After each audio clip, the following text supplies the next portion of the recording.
Years ago, I was back in Northern Ireland visiting my family, and I was in my aunt's kitchen, and she had 7 garbage bins for the household waste. When I asked her why she had so many bins, she told me that Northern Ireland would be without landfill options by 2028. So as a country, they had to rethink how they imagine waste and what they're going to do about it. You can see the truck here on this slide is in Belfast. These trucks now pull up to the curbside at your home in Belfast with 7 different compartments, and that waste is sorted at the curb. Now, as a result of this country thinking differently, investing in technology, and then also repurposing and working out what they could do with this, last year Northern Ireland exported over 1 million tonnes worth of product that had been diverted from landfill. So this was my first introduction to circular economy and I guess what I call my circular awakening. When I came back to Australia, I wanted to see how I could try and apply the same thinking to our ag sector. I started to look around, and you don't have to go too far to see that we've got a lot of byproducts and a lot of waste, not just on farm gate, but also post-farm gate, right through our supply chains. So I started to think about, where the opportunities are with this. Around the same time, I was approached by a colleague in the pharmaceutical sector that was looking for Australian-based ingredients. I started to look into the complementary medicines industry, very quickly worked out it's a $6 billion industry, but it imports 99% of its ingredients. So that meant that there are huge opportunities for us here in Australia. So I went and started to map our ag waste streams, and it became very clear very quickly that the complementary medicine sector is importing high-value products from other countries that are derived from the same commodities that our ag sector is throwing out as waste here in Australia and quite often ending up as greenhouse gas emissions. So we formed Alkiira Therapeutics, and our role is to try and connect farmers to the pharma industry, apply some clean tech solutions to be able to tap into these byproducts and literally go from paddock to pill, turning waste into medicine. And we've started to work through a number of commodities, and we're having quite a good success, particularly at the lab scale at the moment. Now, our methodology isn't rocket science. It's about looking at traditional lineal supply chains like the fishing industry here and trying to identify the byproducts that might have those valuable ingredients within them. Now, you can see what we've done here with the fishing industry. We've identified a byproduct that when we apply a biorefining process, we can very easily extract out omega-3 oils.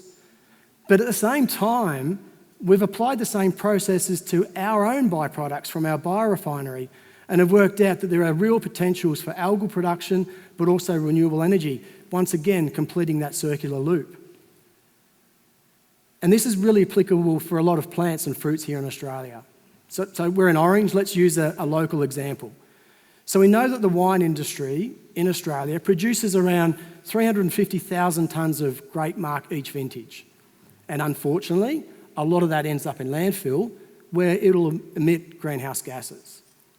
And that's a byproduct. Again, lineal supply chain. We know that we're looking for the wine, but I'm looking for the byproducts. And the grape marc is a great example here.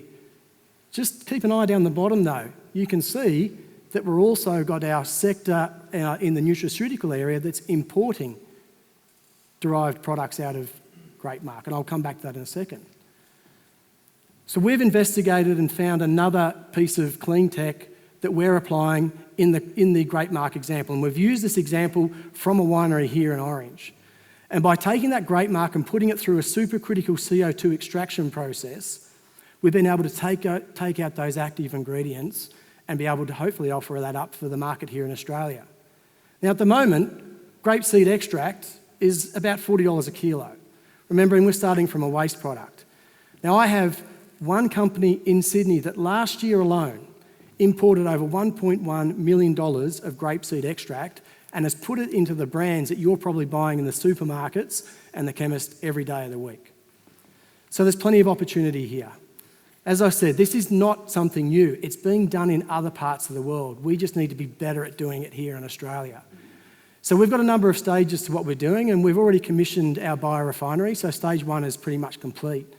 And now we're up to stage 2. So we've looked at a lot of the waste streams, we've extracted a lot of these ingredients at lab scale, we've identified the business cases and where we want to go with this, we've established the relationships with the pharmaceutical industry and have the offtake agreements ready. I've travelled to North America and have a supercritical CO2 extraction partner ready to go. I went to Vitafoods in Europe earlier in the year and I know what the global market looks like and where our point of difference is. But now we need help to scale this next phase up. Help to have the first scalable supercritical CO2 extraction industry in Australia. Help to rethink that ag waste and help to create an Australian-based pharmaceutical ingredients industry right here in Australia. I think the thing that excites me the most about this is where we could go. Now, we're going to trial a whole lot of different plants through our extractor, but the one that probably gives me the most excitement is the stuff that's probably sitting right under our noses. The potential to have the next super vitamins ingredients coming out of Australian plants offers up an opportunity that Australian farmers could be growing Australian plants under Australian conditions for medicine and providing high-value options and another alternative to some of our farming systems here in Australia. That's what we're doing at Alkiira, and happy to chat to anyone about it later on. Thanks very much.